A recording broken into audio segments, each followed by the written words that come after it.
कुरान बड़ी मुकद्दस किताब है, इसलिए कि ये अल्लाह का कलाम है। कुरान की अजमत तो ये है कि अगर कोई घर में रखे तो घर में बरकतें नाजिल होती हैं।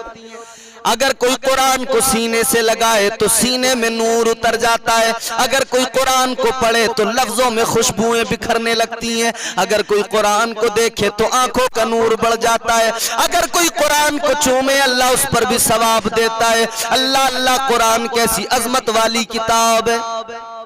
बड़े बड़े मुसन्निफ किताब लिखने वाले जब किताब लिखते हैं तो वो उसमें लिख दिया करते हैं कि ये हमने किताब लिखी है लेकिन मुमकिन है हमसे गलती हो गई हो। वो लिखते हैं कि अगर कोई गलती पाए तो मुत्तला कर दें, आगाह कर दें, ताकि अगले एडिशन में उस गलती को निकाल दिया जाए, ताकि उस गलती को आगे दुरुस्त कर लिया जाए। मगर मेरे अजीजों, याद रखो, दुनिया का बड़े से बड़ा मुसन्निफ भी जब किताब लिखता है तो उसे एहसास होता है मुझसे गलती हो सकती है तो वो लिख दिया करता है। लेकिन कुरान कैसी पाकीज़ा किताब है, कुरान कैसी अजमत वाली किताब है, अल्लाह ताला की कैसी अजीम किताब है कि इसके शुरू में लिखा हुआ है ज़ालिकल किताबु ला रैब फीह। फरमाया गया ये वो किताब है जिसमें शक व शुबा की कोई गुंजाइश नहीं है। और कुरान की अजमत क्या समझेंगे ये जाहिल, नादान, बेवकूफ, अहमक। कुरान कैसी अजीमुश्शान किताब है।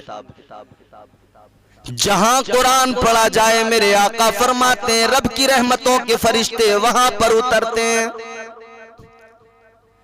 एक सहाबी घर में कुरान मजीद की तिलावत कर रहे हैं, घर में पास में घोड़ा बंधा हुआ है, ये कुरान की तिलावत कर रहे हैं, घोड़ा बिदक रहा है। जैसे इन्होंने देखा घोड़ा बिदक रहा है, तिलावत को रोक दिया, घोड़े के करीब गए, देखने गए कि कोई कीड़ा तो नहीं है, कोई जानवर तो नहीं, सांप वगैरह तो नहीं आ गया कि ये घोड़ा बिदक रहा है, मगर कुछ भी नहीं था वहां पर।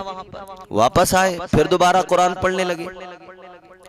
जैसे ही फिर कुरान पढ़ना शुरू किया घोड़ा फिर बिदकने लगा, फिर तिलावत को रोका, घोड़ा फिर रुक गया, जाकर देखा कुछ भी नहीं है, फिर तिलावत करना शुरू किया, फिर घोड़ा बिदकने लगा। अल्लाह अकबर कबीरा। जब ये आलम देखा तो आका की बारगाह में ये सारा मामला बयान कर दिया। मुस्तफा जान रहमत सल्लल्लाहु ताला अलैहि वसल्लम को पूरा वाकया सुना दिया। मेरे आका मुस्कुराए, इरशाद फरमाया, ऐ मेरे सहाबी सुन ले, जब कहीं अल्लाह के कुरान की तिलावत होती है तो वहां पर अल्लाह की रहमत के फरिश्ते उतरने लगते हैं, रब की रहमत के फरिश्तों का नुज़ूल होने लगता है। मेरे आका फरमाते हैं सुन ले, जब तू कुरान की तिलावत कर रहा था, जैसी तू कुरान पढ़ता था, रहमत के फरिश्ते उतरते थे, तुझे नजर नहीं आते थे, तेरा घोड़ा उनको देख लिया करता था, बिदकता था, फिर तू कुरान की तिलावत रोकता था, फरिश्तों की आमद रुक जाती थी, फिर तू कुरान पढ़ता था, फिर फरिश्तों का नुज़ूल होता था। मेरे आका फरमाते हैं जब भी जहां भी कुरान की तिलावत होगी अल्लाह रब्बुल इज्जत के फरिश्ते वहां पर कुरान की तिलावत को सुनने के लिए नाजिल होते हैं।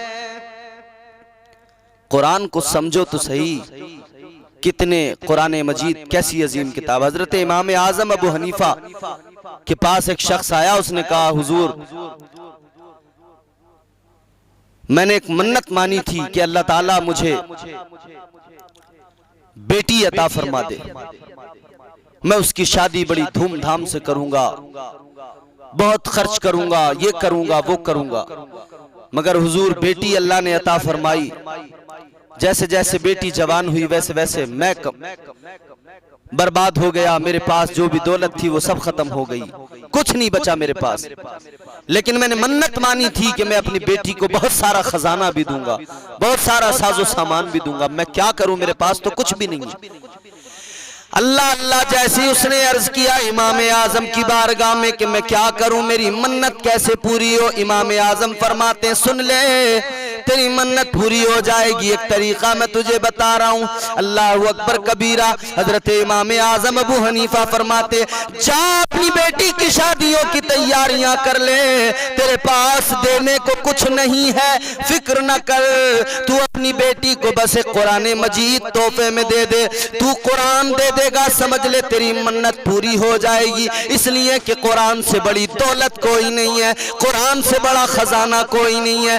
तूने गोया कुरान दे दिया, अपनी बेटी को सारे खजाने दे दिए, सारी दौलतें उसको दे दी। कुरान वो अजीमुल मर्तबत किताब है। हजरत इमाम शाफई रहमतुल्लाह अलैह ने किताब लिखी, फिर अपने शागिर्द से कहा कि इसको पढ़ो। शागिर्द ने जब पढ़ा तो आपने उसमें कुछ गलतियां पाई तो उनको दुरुस्त किया कि नहीं ये लफ्ज नहीं होना था, ये होना था, ये ज्यादा खूबसूरत था, अल्फाज की तरमीम की। कुछ गलतियां जो आपको नजर आई वो आपने उसमें दुरुस्त की। फिर आपने दोबारा कहा कि फिर इसको पढ़ो। दोबारा फिर किताब को पढ़ा गया, फिर नई चीजें सामने आई, नई गलतियों पर आप मुत्तला हुए, आगाह हुए, फिर आपने उनको दुरुस्त किया। फिर तीसरी मर्तबा पढ़ने का हुक्म दिया, फिर नई चीजें सामने आई। 70 मर्तबा आपने उस किताब को पढ़वाया, 70 मर्तबा बार बार नई चीजें सामने आती रही। हजरत इमाम शाफई कहते हैं अपने शागिर्द से कि अब रहने दो, ये मेरी किताब है, मैंने लिखी है, गलतियां मुमकिन है, ये किताब मेरी है, गलतियां हो सकती हैं। एक ही किताब है जिसमें कोई गलती नहीं, वो अल्लाह की किताब कुरान मजीद है। हजरत जुनैद बगदादी रहमतुल्लाह अलैह, आपने अपने मुरीद को एक संदूक दिया, कहा इसे दरिया में ले जाकर डाल दो और खोल कर मत देखना। मुरीद वफादार था, पीर ने कहा है खोल कर नहीं देखना, तो नहीं देखा, ले जाकर दरिया में डाला, मगर मंजर देखकर हैरान रह गया। जैसे ही उस संदूक को दरिया में डाला, दरिया ने अपना पानी फट गया, रास्ता उसके लिए हमवार हो गया। ये बड़ा हैरान हुआ मंजर देखकर। इसने आकर हजरत जुनैद बगदादी से सवाल किया, हुजूर ये बता दीजिए कि उसमें क्या था? इसलिए कि मंजर मेरी आंखों ने देखा है, पानी ने भी उसके लिए राहें कुशादा कर दी, राहें हमवार कर दी, सीना पानी का, कलेजा चाक हुआ। आपने फरमाया सुन ले, मैंने 12 साल मेहनत करके किताब लिखी तसव्वुफ पर। जब किताब मुकम्मल हुई 12 साल में, तो मैंने फिर उसको उसकी नोक पलक संवारने में फिर 12 साल लगा दिए। नजर सानी की, उसकी नोक पलक संवारता रहा, 12 साल फिर लगा दिए। और उसके बाद में फिर मैं 12 साल तक सोचता रहा कि इस किताब को उम्मत तक कैसे पहुंचाऊं, उम्मत तक पहुंचाऊं कि नहीं पहुंचाऊं। 12 साल जब मुकम्मल हुए तो ये पूरा जमाना 36 साल का हो गया। 36 साल के बाद में फिर मेरे दिल ने कहा, जुनैद इस उम्मत के पास अल्लाह की किताब कुरान मौजूद है, इस उम्मत को तेरी इस किताब की कोई जरूरत नहीं है। अगर ये उम्मत कुरान को सलीके से पढ़ ले, फिर किसी किताब की इस उम्मत को जरूरत नहीं रहती है। तो मेरे भाई, कुरान ये तोहफा है, इसको पढ़िए और समझिए और इसकी बरकतों से, इसकी अजमतों से फायदा उठाइए। बेशुमार बरकतें हैं। कुरान शिफा भी है, कुरान दवा भी है, कुरान सरचश्मे हयात है, कुरान इंसानियत का सही दस्तूर और सही बाकपन सिखाता है। कुरान पढ़ो, कुरान को समझो, फिर इंशाअल्लाह देखें कुरान की बरकतें बेमिसाल हैं। कुरान की बरकतें ऐसी नाजिल होंगी कि सारी मुश्किलें आसान हो जाएंगी।